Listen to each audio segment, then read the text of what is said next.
Hello, Tony. Hello, Mr. Keith. How are you tonight? I like the mister. I like the mister. Mr. Respect your Keith. elders. And you are way older than me. Because you're what, Oh, 110? at least 25 or 30 generations. Yeah. You look great for 110, man. Got to tell you. Of You're doing course. something right. Of course. Yeah. I'm drinking a cup of water, doing something right. Nice. Out of your Christmas mug. Yeah. Yeah, that'll work. Very fancy. Mm, So yeah, you're welcome. let's talk about because you have a gym, actually pretty awesome gym just outside of your house in your is it a garage? Does it even have a garage door on it, or is it just Well, what it is actually is it's a 12 by 20, which is the size of a one-car garage. It's a 12 by 20 storage shed. Nice. Well, it was here when we bought the house, so it's not like I built it or had it built or anything like that. For the first probably 3 or 4 years, 5 years, it was what it is, a storage shed. Yeah. When did you turn it into a gym? How long have you had it as a gym?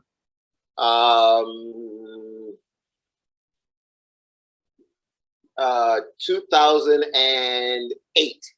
Nice. So I've had it for a gym for what, 13 years? Yeah. And why did you decide to, so way before COVID, obviously, because now a lot of people they got kicked out of their gyms during this whole COVID thing, and a lot of gyms went out of business, which is really sad. It's all kinds of this, all this craziness. A lot of gyms have shut down. People don't have homes anymore when it comes to places to go and work out. So a lot of people have gone home, but you've been like this at-home gym guy since 2008. I'm just curious, why don't you go to a regular gym, or why did you decide to do it at home as opposed to going to like say a Gold's Gym, or what do we got around here? Life Fitness, like Lifetime. I was, long before I got married and moved to North Carolina, I was affiliated with a handful of gyms. I did, I can't remember. I know I did Gold's Gym for a little while, and I can't remember. It's so long ago. I can't remember the name of the gyms. But why did you stop going? Why did you when did you make the decision just to do it in your house? I've always tried to be fit. I've always tried to be strong, because as I was growing up, I was never strong. I was never one of the big guys. I was a skinny little kid that, I didn't get too much picked on, but I was always picked either dead last or second to last for whatever team, unless it was basketball, because I was tall and I was pretty good at that. I had good hand-eye coordination, but everything else I was always picked last. And I said, well, when I grow up, I'm going to do what I can to get strong. And I don't want to say it's been a lifetime thing, but I've been in with memberships with gyms. I've been going to gyms for a long time, and why'd you stop? I didn't really stop. It was just more like I don't feel like paying that money and having no help. I was basically doing it on my own, figuring out, okay, I should go to this machine, and then, oh yeah, I need to go and do that machine over there. And oh yeah, maybe I can try a couple reps on that machine over there.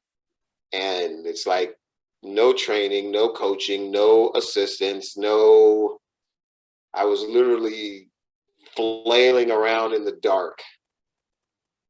So you would show up and you were like, okay, I got all this stuff at my disposal. I kind of know a few things, but not enough to really make a dent here. Yeah, I didn't have a clue what I was doing. And the few things that I did do, for any length of time, I could tell that I was minimally getting stronger. I spent 6 months in South Africa, and I signed up for Virgin Active, which is a huge gym. They're owned by Richard Branson, Virgin. Oh, no kidding. So he owns gyms too, huh? Man. Are you kidding? He's a billionaire for a reason. Yeah. I don't really know that much about him. I didn't realize he was a gym guy too. Anything that has Virgin on it, He Yeah. owns it. Yeah. Yeah. Yeah. Yeah. Yeah. But yeah, I signed up for, 5 or 6 months there, and I went every day. Nice. And yeah, it was nice, but it was just something to do. And yeah, I guess I got a little stronger in 6 months. So But were you going again, there and hanging out with like other guys? no, Were you like, okay, like training partners? Like how'd that work? no, No. no. I was the Solo. oddball American that didn't really speak the language. Not that everyone didn't speak English, because they did, but Yeah. I was the black guy, that the American that literally no one paid attention to, and kind of I was okay with it. Got it. Yeah. So you spend 6 months there, then you come home and you're like, you know what? I'm done with the gym. Is that what happened? It was more like, I don't see the great benefit of going to the gym, going to work out on machines that are all shiny and dust free, and the little teeny corner of free weights that no one ever used. Yeah. Yeah. Yeah. So Yeah. I just decided not to do that anymore. Got it. So that's when you created your gym in your house and you started working out, or actually you were up in your bedroom, but then you eventually went out into the garage. Well, yeah, I again, it wasn't a garage, it was a storeroom, but yeah, I went out and took my weights in my gym, my equipment out to the storage shed, and then I somehow got fixated on what can I find online to help me work out better and get stronger. As I was going to So say, I like found, you couldn't figure out, you didn't really know exactly what to do in the gym. So how did you know what to do, like what to look for and what to buy for your storage shed gym? I didn't know. I mean, You just, I saw a workout online somewhere where this girl in Norway was swinging kettlebells. And it's like, oh man, that looks cool. So I ordered some from Walmart. I ordered some kettlebells. this was back in 2008, 2009-ish. Yeah. Nice. Yeah. So I got four. I got a 10, 20, 25, and 30 Yeah. Yeah. pound kettlebell. That's awesome. So I watched a few videos and learned how to swing a kettlebell. Then I saw somewhere else where someone was doing chin-ups and dips in a Roman, like in a Roman chair. And I said, let me find me one of those things. Nice. So again, went on Walmart Yeah. Yeah. and ordered it. It came in a big box, took me 2 hours to put together.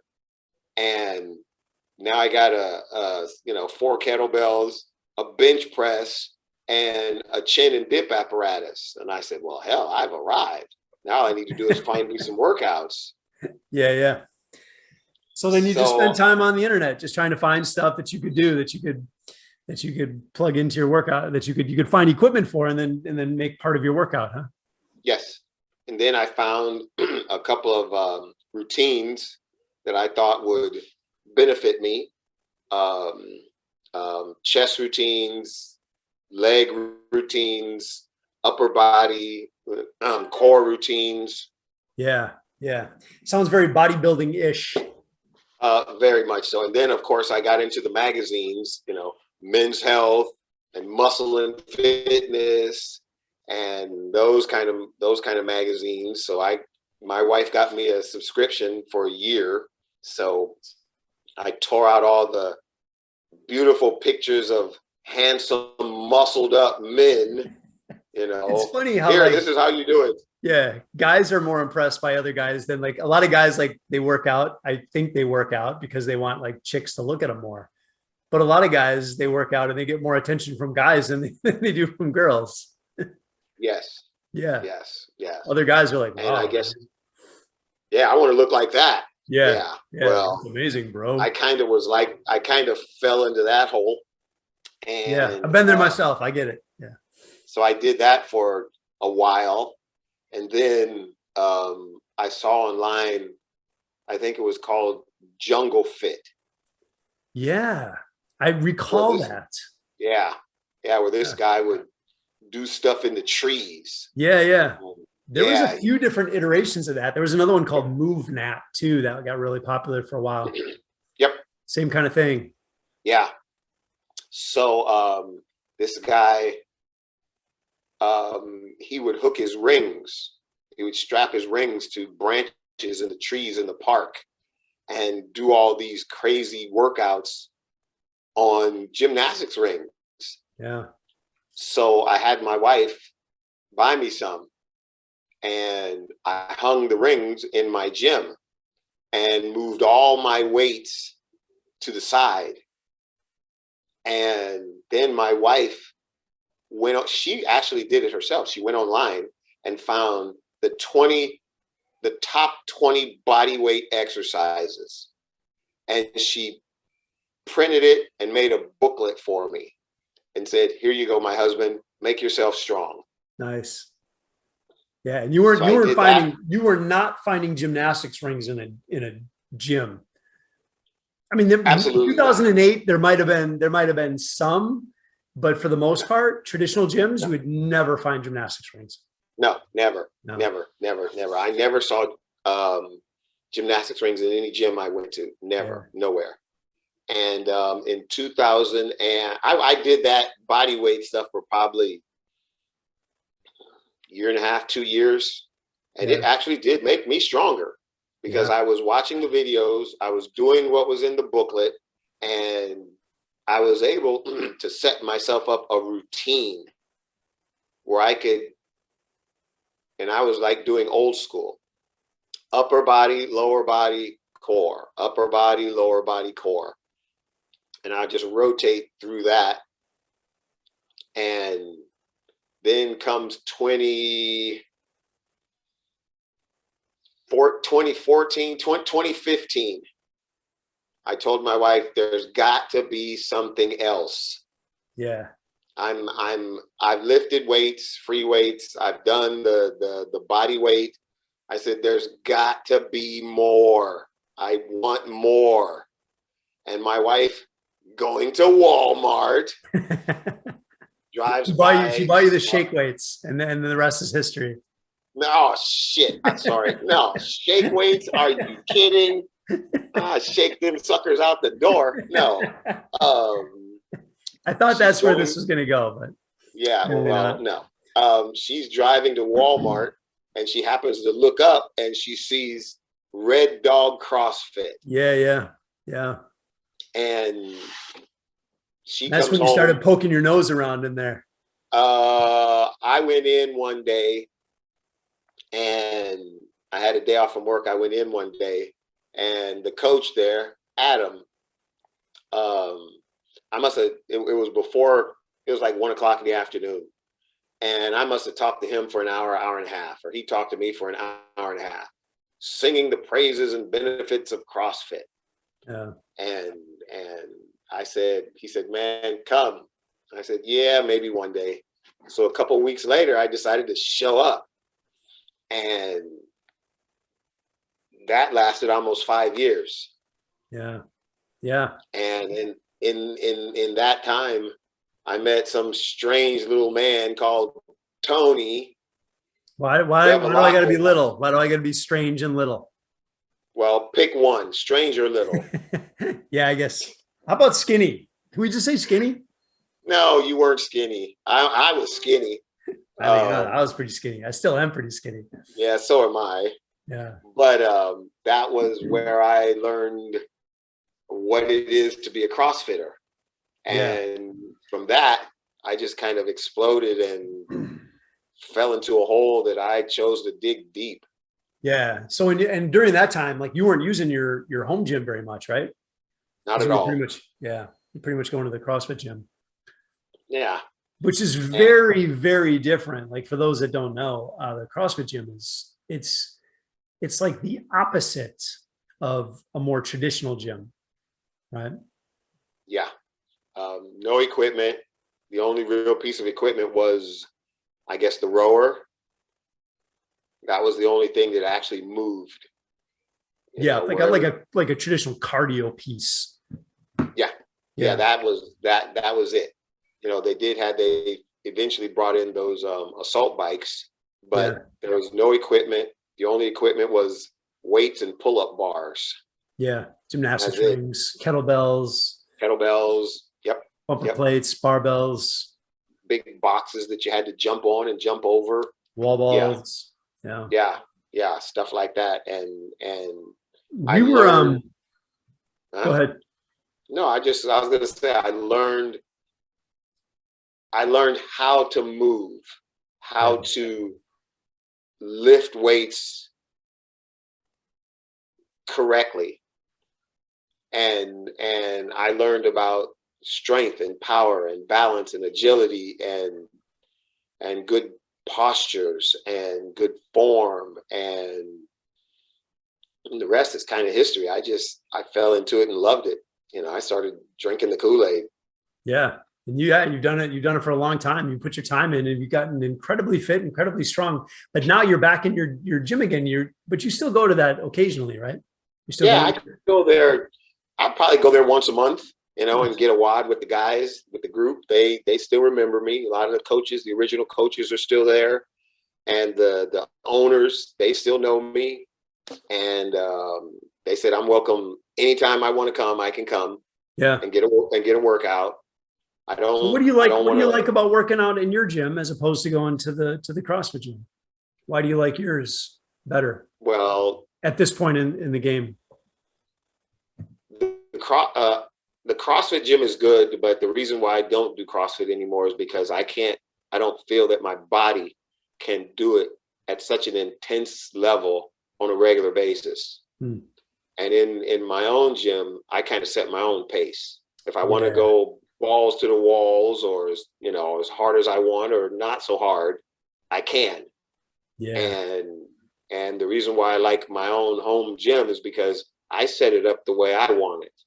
I have probably 330, 40 pounds of free weight plates. I got a rower. I got a chin and dip apparatus. I have rings hanging from the ceiling. I even got mirrors on the wall, and I have a ridiculous sound system. Yeah. I do disturb the peace. Yeah. You got a great setup, man. I've been in there. It's great. It's really, really cool.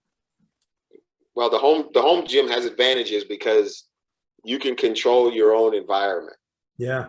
And the only bad thing about the home gym, if there's a bad thing at all, and I personally don't see it as a bad thing, is you have to self-motivate. There's nobody there screaming at you, come on, go, go, go. There's not a group of people, that you can follow along. You have to motivate yourself, and you have to kind of want to go out there. Yeah. And do it. 100%. Yeah.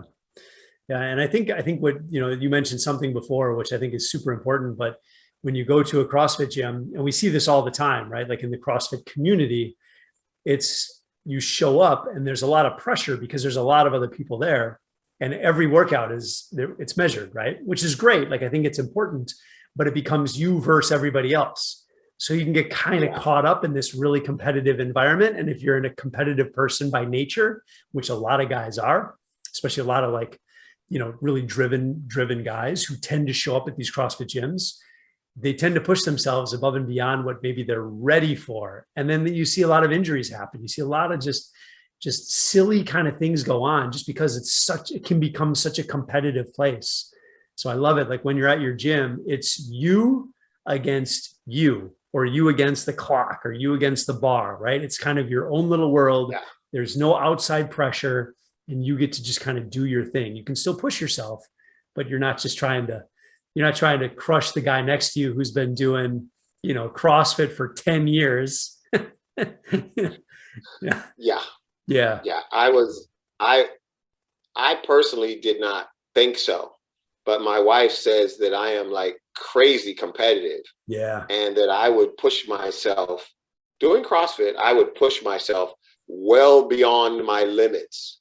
Yeah. And, in the 4.5 years that I did CrossFit, I have to admit, I never got hurt in the gym, not even once. Yeah. I might have scraped the shin or something, or, I never once. What about in your home gym? Oh, hell yeah. You hurt yourself in your home gym? Hell yeah. Yeah. Are you talking it's kind of like after CrossFit or before CrossFit? After both, but No definitely kidding. after. Yeah. And why did you hurt yourself? What happened?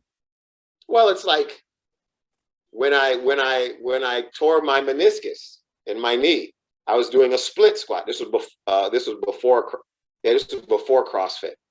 I was doing a split squat with dumbbells, with a weighted split squat. Yeah. And I said, okay, I'm going to do 3 more or 5 more. And I did 2 and I felt it. And I says, and I kept going. Yeah. I was hurt. I ultimately had to have orthoscopic surgery on my knee. What happened there? Do you know what happened there? Like looking back, because I feel like you just know so much more now. Like looking back, what do you feel like you did wrong? Was there like a error in the movement or something, or was it just a fluke? I had done my 3 sets of however many, and I said, well, I'm going to push myself a little harder. I'm going to do 5 more. Yeah. And I think that looking back, I would say that my posture, my structure broke down. And when my structure, AKA posture, when it broke down, when I squatted, I moved in a wrong direction, which tore my meniscus. Yeah. And it hurt, but it didn't hurt enough to stop me from doing 3 more. And then, 6 weeks later, I'm having surgery. Yeah, man. Yeah, that's crazy. And then what happened? Like, so then you go through this bout of CrossFit where you learn all this human movement. You really learn how to, which I believe like human movement is like the foundation of beautiful fitness. Like you can't really get crazy fit unless you've got beautiful movements. And also when you have beautiful movements, your chances of injury go down dramatically, right? Like if you really understand how to move your system, the chance of you getting hurt is almost zero, right? So what happened? I'm just curious, like what happened after CrossFit that you hurt yourself in your gym? Oh, I hurt myself a couple of times. Most of it is just me. Oh, I'll do 2 more. Pushing myself beyond my limit. The one time I was doing marching hip ups, and I had a 25-pound plate on my stomach,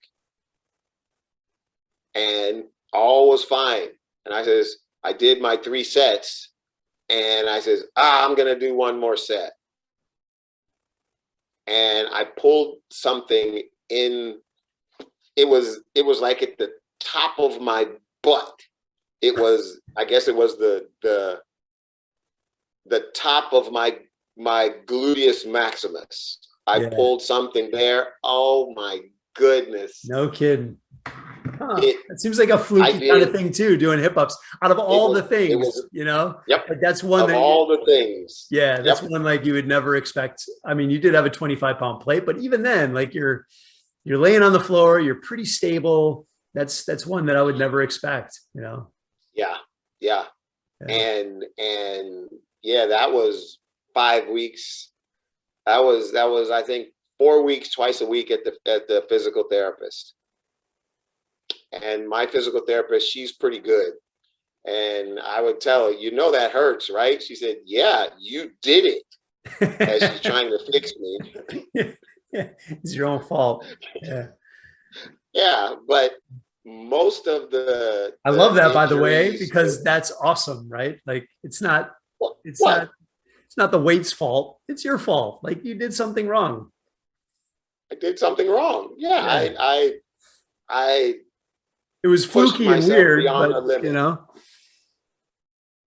one of the drawbacks of having your own gym is that you don't have anybody there to tell you stop or slow down or you've done enough. I'm not that bodybuilder mentality. Oh, let's go to failure. Nah. I've never been that guy. I learned long time ago, you go to failure, you're going to fail somewhere along the way. Yeah. Something's going to happen. Yeah. So I'm not of that mind, but 1 more set. Let me do 1 more or 3 more. Well, that's huge in the CrossFit world too, right? Like when you got the clock going and Oh yeah. Yeah. But don't get it, twisted. I do a CrossFit style workout almost every time I go to my gym. I call it my Jolus, and my Jolus is I now have a rowing machine. My wife got it for me last year for my birthday. Woohoo! My Jolus would be, for example, I would row, say, 800 meters. Then I would do 30 burpees, 30 sit-ups, 30 reverse lunges, 30 kettlebell swings, and 120 jumping jacks 4 times. Yeah. And I can do all that now. I can do all that in about 7.5, 8 minutes. Nice. Yeah, that's really good. It's really good. I remember, back in the day, I owned a gym where we spent all the money on the pieces of equipment, especially in the weight area, right? Like you buy this, Life Fitness was the brand name, and it was like $200,000 to buy all these pieces of equipment. And like one of our go-to things was like we would take people through all these machines, and you'd help them figure out like what seat what number should your seat be on, what setting should your leg thing be on in the leg extension. It was just all this silliness, and nobody was getting any, nobody was really getting any fitter, any stronger, because it was just silly, right? And the weight area, like you said, was kind of small. It wasn't very big. And then CrossFit came around, and I'm like, hey, I think I want to jump into this CrossFit thing. So I partnered up with someone, and we opened, I think it was the second CrossFit in Wisconsin ever. So this was like way back, right? And I remember opening this gym, like we had this extension off of this dance studio in Heartland, Wisconsin. And we subleased this space that this lady had. And it was just like tile floor. There was nothing in there. We didn't have any like mats on the floor or anything. And we had like this, my partner was a Thai boxing guy. So he had one of those Thai boxing bag rigs, it was like a steel kind of cage, and there's a bunch of bags hanging off it.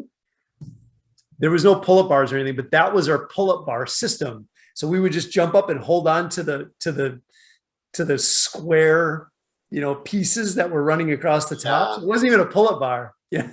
And we had like, we found some bumper plates, because you couldn't even find bumper plates back then. Everything that you had was like steel.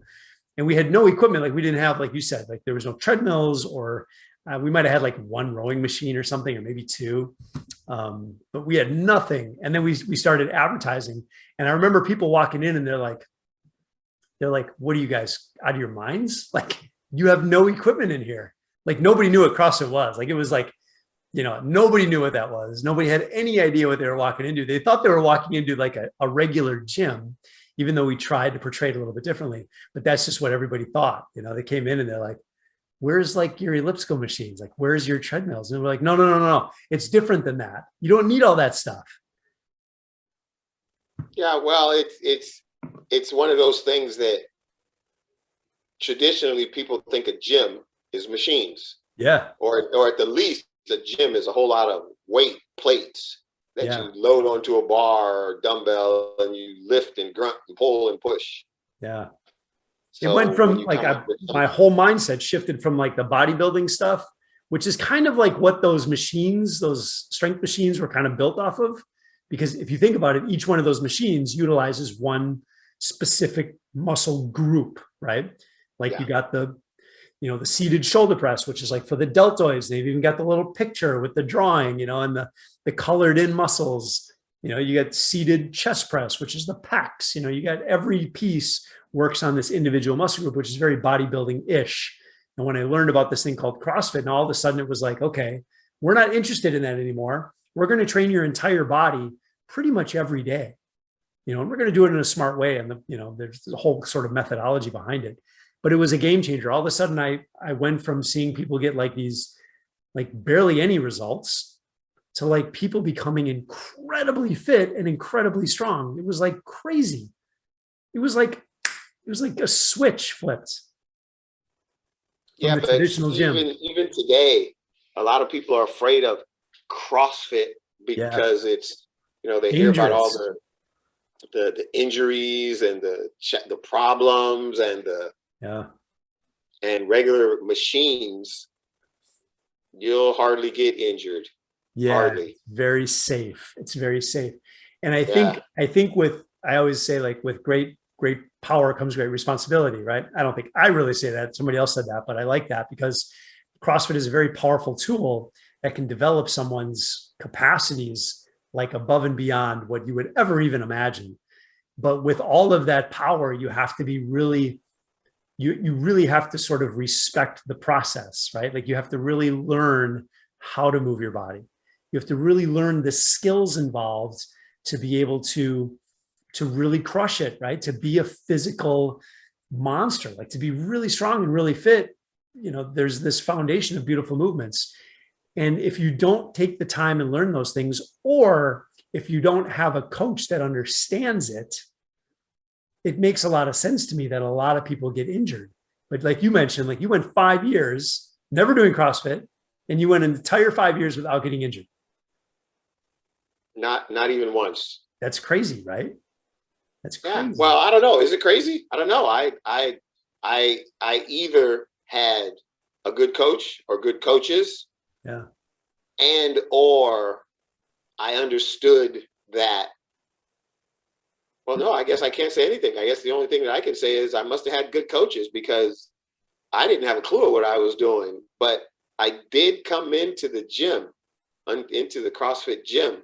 When I came in, I was already kind of strong. And most of what they were doing in the CrossFit gym, most of it, I was already doing in my home gym. Yeah. So I had an idea of the basic movements. I just kind of needed to have them dialed in a little more so that I could be better at the movements that I already knew. Yeah. And that's where a good coach comes in to train you better at either what you don't know or what you kind of think you know. Yeah, 100%. Yeah, and what's kind of cool too is like I don't think you, well, first of all, it's cool because the CrossFit gym was a completely different idea on like what you needed as far as equipment goes. It was very minimal, right? Like when we opened that very first CrossFit gym, like we had like a little stack of weights on the floor, a few barbells, like we didn't need much at all. And then the CrossFit gyms got a little bit more complex and bigger, and they started adding more stuff in, and all of a sudden they were, you know, you go to most of them nowadays, at least some of the bigger ones, and they're stacked with equipment, right? Which is kind of cool. But I also believe that we don't need all that stuff to be really incredibly fit. I mean, unless you want to be, you know, unless you want to go to the CrossFit games and like compete in CrossFit or like compete in those kinds of sports, you don't need very much.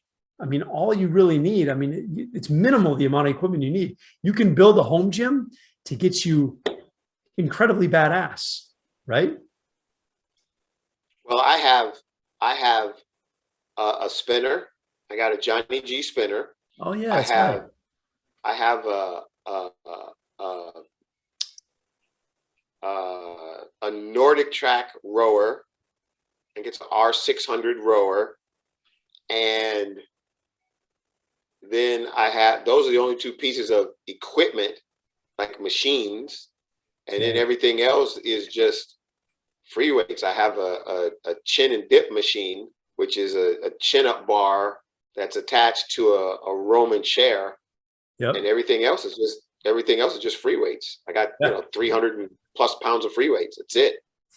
If somebody were to ask you like, hey man, I want to build a gym in my garage, what do you think would be the bare minimum essentials that you would recommend to get somebody like truly strong, truly fit? Like, what do you think they would need?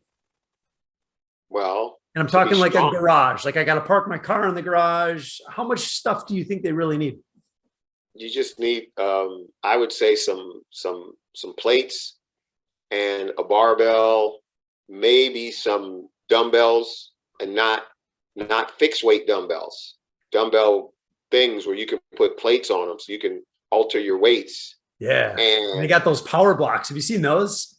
Yeah, but I mean, come on, you want to pay that money, go buy some plates and some screws or some clips, you know. That's so old school. That shit looks pretty. How old are you? I'm 63. You got a flip phone? Oh yeah. And it still works. No, I just set down my brick phone Yeah. Nice. Nice. Yeah, but what I'm saying is you need some free weights and some tennis shoes, Yeah. maybe a jump rope. And the tennis shoes is to help you get fit. The weights will help you get strong. The tennis shoes will help you get fit by running and jumping and crap like that. You could do it in your bare feet, but I wouldn't recommend it. But just some free weights and some tennis shoes. That's it. Yeah. That's crazy, right? Keep it And what simple. do you think? What do you think about a squat rack or like a squat stand of some sort? Yeah, a squat rack is a good thing to have. That's one thing that I don't have, that I actually wish I had. I want to try to figure out how to make one, but I don't know if I can make one to hold 250 pounds out of wood. I know I can because I'm a carpenter. I know I can, but it would have to be designed in a way that Well, you can get I'm not them. an engineer. You can get one from Rogue for I think like $400 maybe. Yeah, right. four Basic hundred one. dollars. Yeah. Yeah, right. $400. Yeah. $400. But how much time and energy are you going to put into building a squat rack? Like for you, it'd probably Well, go pretty fast. For me, it would take forever. well, I could believe me, I could build one out of wood for considerably less than $400. But what I'm saying is, I don't think I spent $400. Actually, I know I did not spend $400 on the 300 pounds of weights I have in my gym. Oh, and by the way, my gym is not a gym; it's a cave. It's a man cave. Nice. I love it. Yeah. Yeah, We got a but client in the program and he's like, it's not a basement, it's a pit. He calls it his yeah, pit. I love it. yeah. Mine is my man cave. My man cave does not have a bar. Does not have a TV. It does have loud You mean a music. drinking bar? Because I've seen a bar in there. Yeah, but one bar that a bar that where you can pour alcohol from. No, no. There Yeah, the there steel are bar. mirrors on the walls. I have to admit there are mirrors on 3 walls, and that is not to walk around and flex and things like that. It's actually to watch how I do what I do. Nowadays we got modern technology, so you can use your phone and take a video and just play it back. Well, I can watch myself in real time. Yeah. No, that's cool. That's great. Yeah, but again, it's a little old school, but yeah, a squat rack would be a good thing, but there are ways to get around a squat rack. But I guess if you really want to get strong, yeah, a barbell, some plates, and a squat rack. Then if you want to up the ante, a rower, because that's a cardio machine that Chin up bar. yeah, chin up bar, a rower, a chin up bar, and And a you can chin get up squat bar. racks with the chin up bar on it. Yep, I know. And you can get a chin up bar at Walmart for 50, $60 that you can hang on the back of a door that work. Yeah. Yeah. Yep. Yeah, I know they work. I used to have one. Yeah. They're pretty Um, good. yeah, they work. So Yep. again, it depends on how much money you want to invest in your gym. I would say a couple $100, but now I guess stuff's real expensive. But I'd say a couple $200-300. It did get You more could be. expensive during COVID. So everything Oh yeah, hands kind of down. went up. Nowadays you can't even find plates. You'll It's do gotten a good to lot find. better, actually. It's much Oh better no, than it was. it's gotten a lot better. Now you can actually find plates in different Yeah. places, but Dude, you you couldn't can find order them online. And anything. Yeah, it was like a 6-month waiting list at Rogue for a barbell. It was yeah, crazy. yeah, yeah. Now you can order them online and expect to get them in a couple of weeks. Yeah, it's much But better. But yeah, um, the garage gym is awesome, and I think it's come back since COVID. It's brought back the garage gym setting, and I think there's just so many advantages to having that. But I think it's also important, like you had that stint of 5 years where you actually got to work with some coaches and some movement coaches and really kind of dial some of that stuff in, so that when you did go back to your gym in your shed, when you went back to your cave, you had a pretty good. good set of skills that you were just able to run with.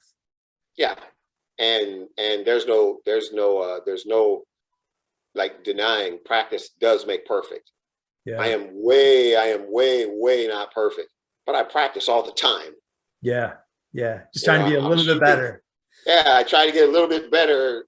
I'll go for it. I try to get a little bit better every week. I don't Yeah. try to get better every day because it's like, screwed up today. So I'll try to do better tomorrow. So at the end of the week, I like to say, okay, this week I was a little better than I was last week. Yeah. And if you just, again, the one drawback that I would say about a home gym, and I don't think it's a drawback at all because it's not for me, is you have to be motivated. You have to be able to self-motivate. You have to get off your ass. You know, I'm a builder. I go to work in 100-degree weather. I lift a whole lot of heavy stuff, climb tall ladders. I'm on my feet all day. I come home at 5 o'clock, 5:30. I come in, pull my boots off, sit down in the chair. I don't even sit on the couch. I sit in a hard wooden kitchen chair. If I'm gonna nap, I nod right there for about 10 or 15 minutes. Power nap. Power nap. Drink me a long, cool water. Yeah. And I get up, put my tennis shoes on, and go out to my cave. Is that another advantage for you? So you just get to go right from work. You get to go home, work out in your gym. You don't have to drive to another gym, work out, then drive home. Is that convenient for you? I have a my commute's about 8 seconds from one door to the other. Yeah, that's super convenient. Yeah. No, that's great. That's great. Because I think a lot of people, I just want people to understand that you don't need to go to a gym. And in some cases, going to the local gym could be a bad decision. If you go into a local bodybuilding gym, and I consider more traditional gyms to be more like bodybuilding style gyms where the weight rooms are full of, guys with their earbuds in, looking in the mirror, flexing in the mirror and doing their biceps and triceps and, chest and tries, back and bis, abs and legs, or some guys even break up their legs. They'll do like quads and abs, and then they'll do back and hamstrings the next day. Like, it's crazy, how you can split that body up in so many little individual little parts, and that's kind of what those gyms are geared towards, is that methodology, that bodybuilding methodology, which really, for most guys, especially if you're over 40 and you just want to live an active life, like a fun, active, adventurous life, like that's not going to get you there. That's not going to get you what you want. Right. And then if you go to the CrossFit gyms, they're awesome, but you got to make sure you've got really good coaches, and the industry is very young. So you have to be very careful there, because again, with great power comes great responsibility. So you have to make sure that you're getting in with the right people. And, according to everybody's an expert, right? But you have to make sure that you're getting in with the right people, and then kind of self-regulating a little bit as well. When you show up, you can't compete with the people who are there, who've been doing that for like 10 years, because you'll blow yourself up. Yeah, it can be dangerous. Yeah, it can be super dangerous. Yeah. But ultimately, the home gym, it helps if you have a decent gym. It's a good thing. And it helps if you have a coach that can either coach you virtually or coach you, over the phone or over with videos. And in an ideal world, you would go to the coach's house, or the coach would come to you in your gym and coach you for an hour. And depending on how dedicated you are, do you soak it up and make it part of your life and your lifestyle, and try to gain all the information you can, so that somewhere down the road, hey, listen, coach, I thank you for, the last 6-9 months. I think I got this. Can I keep your number and call you, so that when I get stuck somewhere, I can call you and you can help me or assist me or tell me what I should or shouldn't do? Those kind of things are really, really important, because I've been doing this stuff for years and I get stuck. Yeah. And I have books and videos, and I know somebody, Tony, who I can always ask and say, hey, I'm doing this, I'm stuck at this spot, I'm having trouble. How do I proceed? How do I progress? And I'm of a mind that for me, I don't have to make great gains every day, great gains every week. I just want to gain a little teeny bit all the time so that all those little teeny bits add up to a lot. And as opposed to, I want to go out and in 3 months' time, I want to be able to deadlift, 800 pounds. No. I want to be able to deadlift as much as I can at any given moment. I've had people say, "Oh man, how strong are you?" I'm like, well, I'm as strong as I need to be in the moment. If I need to lift, the burning car off of the house, off of the child, then I will. If I need to lift a bag of cement, I will. If I need to pick up 8 2x4s and carry them 30 yards, I will, one at a time. I'm not stupid. So yeah. And what do you think of, and this is a bit of a loaded question because one of the things that we do is virtual coaching. But how do you feel about virtual coaching? Because, you don't have someone in your gym with you, but we do have amazing technology and the ability to look at movements via video. Like we've got some technology where we can talk over it. We can go frame by frame. We can draw lines. Like we can get pretty crazy and pretty intense with some of our movement reviews. But how do you feel about that? Just personally. And I give me your true thought on this. I'm tossed because sometimes I would say there's no substitute for someone standing there and saying, touching you on your knee or touching you on your back and say, pull your shoulders down here or pull your knee back here or put your grip there. There's no substitute for that, hands down. But in this modern COVID virtual kind of world, I've seen some of the technologies and I kind of think that some of these technologies out there, they're pretty good. But only if the client, let's say, is receptive and willing to, no, not even willing, but receptive to the critiques and has the knowledge to make the necessary adjustments that were advised. It's like,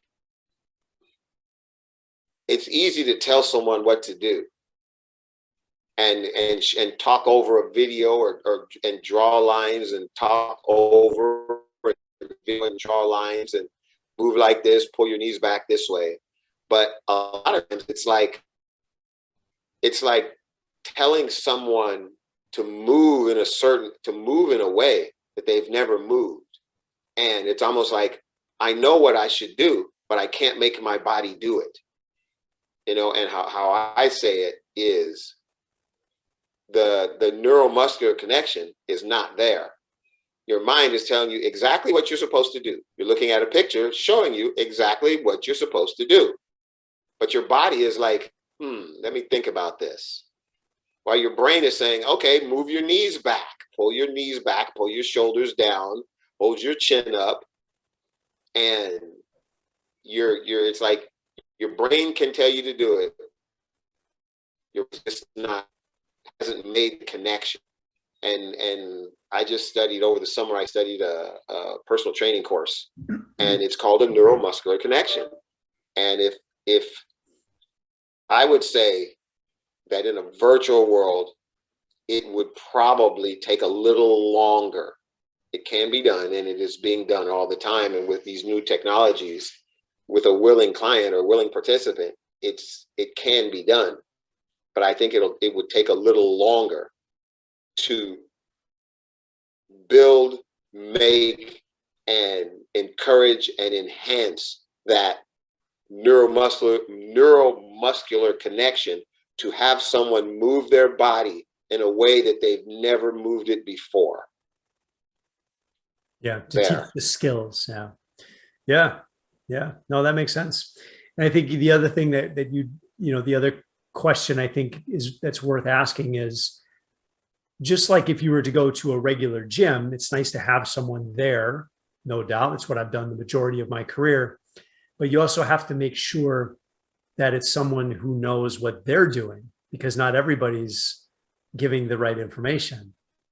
So what's better, to walk into a gym and not really know, or to maybe get some virtual coaching from someone who you know is really, we're going to say, we'll just say a professional, like a true professional, a seasoned veteran professional. Yeah, but you can't know. Good point. Yeah. I mean, it's kind of like, but how about this? Like, you got one guy who's been in the industry for 25 years and you got some young kid, and like, I love young, like, it's awesome. I think it's great, but you know that they just don't have the same experience. Would that be any indication for you? Take the same scenario to a different level, or to look at the same scenario slightly different. You got a guy that's been in the industry for 25 years, and then you have a kid that's been in the industry, say, for 8 years. The guy that's been in the industry for 25 years has just been doing it. The young kid that's been in it for 8 years went to school, studied, and has a degree in it for 4 years. And he's been doing it all while he's been studying it. And he's been doing it 4 years beyond what he's studied. Who has the most experience? Who has the most? So I got cut off. You got cut off right where you were saying something about the you were talking about the person coming out of college who's a coach that's got 8 years of experience, 4 of it being in college and 4 of it not being in college, but being a full-time coach. Okay, yeah. And then I said, what about if there's a guy that's been in the industry for 12 years, he's got a degree, and he's been doing training and coaching for the last 6.5, 7 years. Mm-hmm. Who do you choose as the more experienced coach? The one that's been doing it for 20 years that doesn't have a degree, but he's been doing it for 20 years. The one who's been doing it for 7, 8 years and he's got a degree and he's been doing it for 4 years, or the other one. It's kind of like everybody says, yes, I know what I'm doing and I can coach you and I can make you better. Yeah.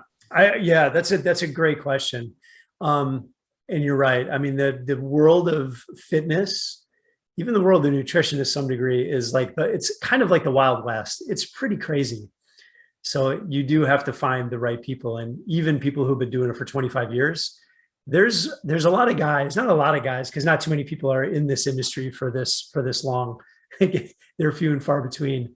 But even some of the guys that I know that have been in it for so long, they're not that great. Some of them are not very good, so some of them are amazing, but it spans all things. And I'm sure it's like in any industry where there's good and there's bad. But, I think one of the questions that you might want to have for anyone is, tell me about some of the clients that you're working with. What are the successes that some of the clients you're working with right now? What does that look like?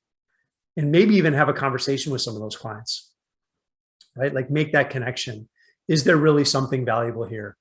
Are we, is that get it right from the client's mouth?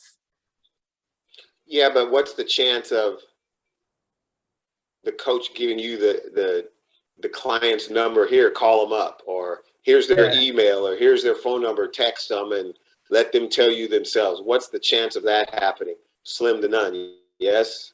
Well, if you're looking at a gym, you just go to the gym and you do a class and you talk to people that are in there. Yes. You can just be like, hey man, what do you think of this guy? But ask more than one person. Yes. You got to ask around. Yeah. I've been to CrossFit gyms loosely around the world. Yeah. I've been to maybe 3 or 4 CrossFit gyms, maybe 4 or 5 CrossFit gyms in Cape Town, South Africa. I've been to gyms all up and down the East Coast, DC, New York. I didn't do the one in Miami. I've been to 1, 2 or 3 back in Seattle. So I've been to a lot of different CrossFit gyms, some of the coaches don't know shit. Yeah. I know more than them. It's like, good night. And I Well, wouldn't say anything. the truth is, to get it to be a licensed CrossFit, not a licensed, a certified CrossFit coach, there is no licensing in fitness, just for the record. But all you have to do is go to a weekend class. You spend $1,000, you spend a weekend, and you get certified. And then you can actually open your own gym. That's all it takes. Yeah, well, I'm afraid of those guys, those people. Yeah, I mean, everybody's got good hearts. Like, I don't want to say they're bad people. It's just, no, they legitimately want to help, but it's with great power comes great responsibility. You have to be very careful because it can be a little dangerous, So yeah, so I think showing up at the class, asking around, maybe even going to multiple gyms and going and testing out multiple gyms. Yes, and you might find that you'll like the style of coaching a little bit better from one than the other. But I think it is really important that you find someone that really understands human movement and can really learns how to progress you in a safe way. Yeah, but a lot of times to get to a place where the coach will progress you in a very safe way, you got to sign up and pay the money. And then you're kind of like on the hook. Yeah, you're right. I mean, let's face it, at the end of the day, there's risk in everything you do. You try to mitigate it as much as you can, but there's risk in anything you do, right? Yeah. Like, you just want to mitigate it. So what are the best things? Like, you never know 100%, but I think most people, they get somewhat of a sense if someone knows what the hell they're talking about. Go in, ask. Like, one of the things I was fascinated about you is when you came in to the gym and you and I were talking, and we were talking about potentially being in an athlete coach kind of relationship. You asked me 900 million questions. I'm curious. It was maybe more than that. Do you recall that? Vaguely, but again, I'm curious, and I had some pre-knowledge, and I wanted to. It's hard to remember that far back, but I wanted to see how much more knowledge you had than me. Yeah. Not that I knew much, because I didn't, but But you only know what you know. Like, you came in knowing what you know, and you knew a lot because that's what you knew, right? But when you came into a completely different world, there were some other things left for you to latch onto. You only know what you know. And I'd like to think that I did latch on. I would like to think so. Yeah. But I think you did it right. I mean, and it was kind of fun because someone who really knows what they're talking about, they enjoy those questions. I want people to ask questions. I want people to be it shows an investment you're willing to make in yourself to make sure that you're in the right place. You know what I mean? Like, to take that extra time and to ask some questions to really get comfortable and to really get a feeling for someone who you're potentially going to be working with in an area that again, with great power comes great responsibility. You have to make sure you're with the right person. Ask a lot of questions, Yeah. Because in the world of fitness, or at least in the world of getting strong, aka fitness, there's a lot of potential to get hurt. Yeah. What they're doing and are training you to get fitter and stronger and fitter, they can inadvertently hurt you. Yeah. And I mean, not to say there's no risk in like I said, there's always risk in everything, but we want to mitigate it and limit it as much as possible. That's the whole goal. I'm a firm believer in a skilled, well-seasoned, well-intentioned, and not being driven by money or financial gain, but more for the joy of and to watch someone get better, get fitter and stronger person over someone who just wants to fill the roster and have a full gym and make a lot of money. Yeah. And, I get the sense too, like I've just because I've been in the coaching world for so long, but there's quite a few folks I find that their ego sort of precedes them. meaning that they want to be the alpha male in the gym. Like, this is my gym. Nobody can be better than me. Instead of, I love it when somebody's better than me. Like, we had girls in our gym that were better than me. That was amazing, right? Like, it was amazing. Like, I was so fun, so yeah. Yeah. You want someone who really wants others to find success. And I think for the most part, most coaches are that way. There's a certain heart to it. We want to see people win. That's what we love. I want to see others win more than I want to see myself win. Like, that's just so exciting. It's so fun. Well, from a coach's perspective, the coach wins when the client wins. It's You're right. You're 100% right. Yeah. But they have to win. Like, they have to get it first. Like, they got to get it. Yeah. And when they get it, you get it. Yeah. And it's like a trickle down. You're still you're kind of second on the totem pole because they're the ones out there playing the game, right? Like, they're the ones doing it. It's their responsibility to show up and do the work. You can shine the light, but they've got to show up and they've got to do the thing. And when they do, they win. It's so fun. It's so fun. So the virtual coaching, it is a good thing. The modern technologies that are out there now are very, very good, very detailed. And if the client is open to virtual correction or auditory correction and willing to train their mind and their body to work as one unit, then I see no negatives to virtual training. None.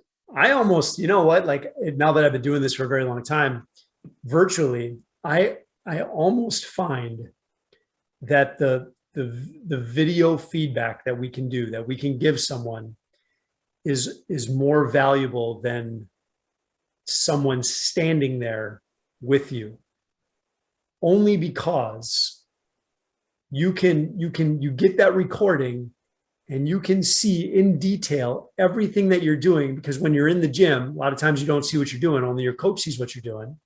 We can do some touch cues and things, but you don't get the visual, right? Like, you're not getting the visual. Maybe if you've got some mirrors, but when you're looking at that video, you can see yourself moving. You can hear the verbal cues. So you've got visual, you've also got verbal, right?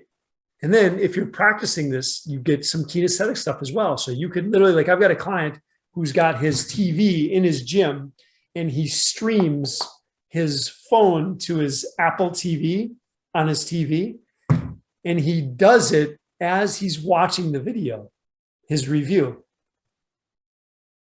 So he's getting his visual. Yeah. He's getting his verbal, right? So if you're an auditory learner, and he's getting the kinesthetic, which means he's actually in the mix. He's doing the work. He's making the adjustments as I'm talking through it. That's kind of like next level, cool. Right? Yeah, that's some next level stuff. Yeah, I mean, it's just as good. I would argue it's just as good, maybe even better. And you can watch it over and over again. Like, you don't just hear it once and then it goes away.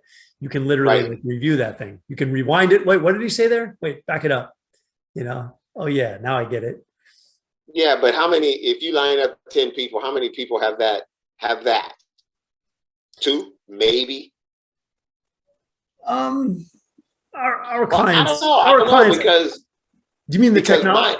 My phone is connected to my smart TV. I can watch something on my phone and just that's what I mean. The TV. Yeah, if you got an Apple, he's just got it set up with his Apple TV, and it streams. Because he'll send me his videos, and I'll see his TV will have him, like, he's, his video is on his TV. So I can see him doing it in real life, and I can see him doing it on the TV behind him because he's recording himself, Yeah, that's a good way to do it, because then you can rewind it and watch it over and over and over. Yeah. There's a lot of value there. Yeah. And I know a lot of guys, they'll keep a spreadsheet and they'll keep links to all of those things. So they have a whole, sort of playbook of themselves doing these movements and learning these movements. And and they can go back through those things and they can listen to those cues that are very specific to them. And it's kind of fun to see where you started and where you get to. Like you can go back and be like, oh my God, like that's when I was learning how to, whatever. And now look at me, And as I get those videos, I can see the improvements, of course. And then you can as well, right? Like you can see when someone starts moving better. You can see when things line up better, so you can just see those improvements. And then I start talking less. The less I talk, the better you're doing, right? So, we look at it from kind of a triage standpoint. So we look at like, what is the worst, most egregious thing? Let's focus on that. Let's fix that. Then we'll go to the next thing, and then the next thing, and the next thing. We'll just kind of chip away at this thing until we've got a beautiful movement. Then we can start to make you strong. Yeah. Yeah. There's a reason why I have mirrors in my gym. Yeah. So that I can watch what I do and how I do it. Visual. Yep. I have a visual. Yeah. I have a visual, of me moving. Yeah. So, and I already kind of know how to move. So this is allowing me to make sure I'm moving right. And if I need to make corrections, I can see exactly when and where. It's like, let me stop before I keep going. Or I'll do the whole movement. It's like, man, that didn't feel good. And I know why. Yeah. And you've just got the knowledge because you've been coached so much that you totally know what to look for. Like you're like, oh yeah, that knee's not doing what I need to do. That foot is off. I think you're giving me a little more credit, but I'll just say that the length of time that I put in doing this kind of stuff has allowed me, and the coaches that I've had have allowed me to be pretty dialed in on just about all of the movements. And the old saying, practice makes perfect. I have practiced these things for years, and I'm pretty good. I mean, I'm not as good as I could be or as I want to be, but I know how to move. I have, as you put it, pretty beautiful movements. Other than my body issues, my body issues, I have pretty decent movements. Yeah, well, you practice them for so long. Do you know where beautiful movements came from? Because I say that all the time. I say beautiful movements, beautiful movements. You know where that came from? No. The Olympic Training Center. The head coach at the Olympic Training Center was a Polish guy who was a gold medal Olympian back in the 70s. The guy was like 80 years old, and he was the head coach for the USA weightlifting team. So he would bring the athletes up to the board, and he would explain what the workout is going to be for the day in chopped English, because he didn't even speak very good English. And he would kind of explain things. And then at the very end, he would always go, beautiful movements, beautiful movements. He would say it like 4 or 5 times. So that always stuck in my head. He always, that was like what he always finished on, was like, beautiful movements, beautiful movements. And it always stuck in my head. Well, that's a good thing. I mean, if you move right, it should look nice. Yeah, 100%. It keeps you safe, and it makes your workout so much more efficient. You can get progress so much faster if you move well. Like, you got to learn how to move. Like, that's so important. And it carries into your everyday life, because everyday life is really, it's human movement, right? It's how we interact physically with the world around us. It's funny that you say that, because how can I say this? This guy that I know, I told him, I said, we train together, let's say. And I told him, I said, when you learn how to do an air squat, it will help you in your deadlift. It will help you in your back squat and front squat. And when you learn it, and it becomes, the neuromuscular connection becomes so strong that whenever you bend over or bend down to pick something up, you drop your fork, you drop your spoon, you're picking up a bag of groceries, whatever, you're picking up your shoes to carry them, you're picking up your shoes out of the closet, you will automatically squat in a certain way. You won't just bend at the waist. Yeah. You will squat. Yeah. You'll build that pattern, that super It efficient will pattern. it will build a pattern Yeah. that you will use in your unconsciously in your everyday life. Yeah. We want that unconscious competence where you don't even have to think about it Yeah. anymore. Yeah. Yeah, it's what you do all the time. It's just how you move. Yeah. Yeah. Yeah. Totally. It's, it's such an, I feel like it's such an overlooked part of fitness is human movements, like really understanding and really dialing that skill in. It's hard. Like it's hard work, even from a coach's stand. Like as a coach, it's hard to teach someone beautiful human movements. Like that's really, really challenging. But if you can learn it, if you can get those basic fundamental skills, they will literally serve you for a lifetime. Your strength and your conditioning might change, like as you go through different seasons in your life.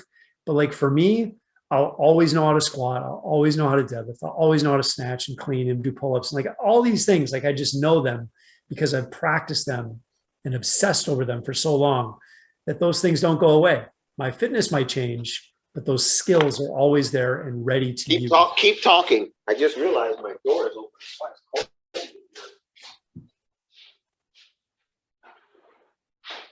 Beautiful movements, beautiful, beautiful movements. It's the key. Yeah. It's the key to your success. Well, I think success is overrated. I think we should all fail at something. I don't know. We can pick something that we can be terrible at. I only said that just to fill in the empty air. Like, what? Why are we talking about failing all of a sudden? Why we got to fail? What are we failing here? If you show up, you can't fail. You only fail when you quit. That's why I put this up here.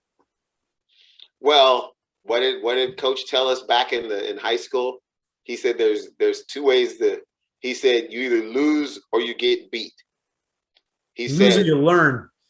He said you either lose or you get beat. He said if you lose, then you gave up. He said, but if you get beat, you gave it all and they were just better today. Oh yeah, I like that. That's cool. That was soccer when I played soccer in high school. Nice. He said you either lose or you get beat. Yeah. And he said if you lose somewhere along the line, you gave up, you quit. That's amazing. He said, but if you get beat, you gave it your all. Yeah. And they were better than you today. I love that. That's so It's cool. It's something that I live by. I either lose or I get beat. And I don't lose. Losing is a choice. What you're saying is like losing is a choice. Yeah. You have a choice along the way. Like, okay, I've had enough. Yeah. I'm going to just stop. I'm done. Right. I'm done. I can't go any further. I think that's a great place to end this thing and to wrap this up. That's a brilliant, brilliant finish. So of course, that's why I said it, because I'm brilliant. Brilliant. Own it, Keith. Own it. Only for today. Adios. All right, man. Peace. Peace.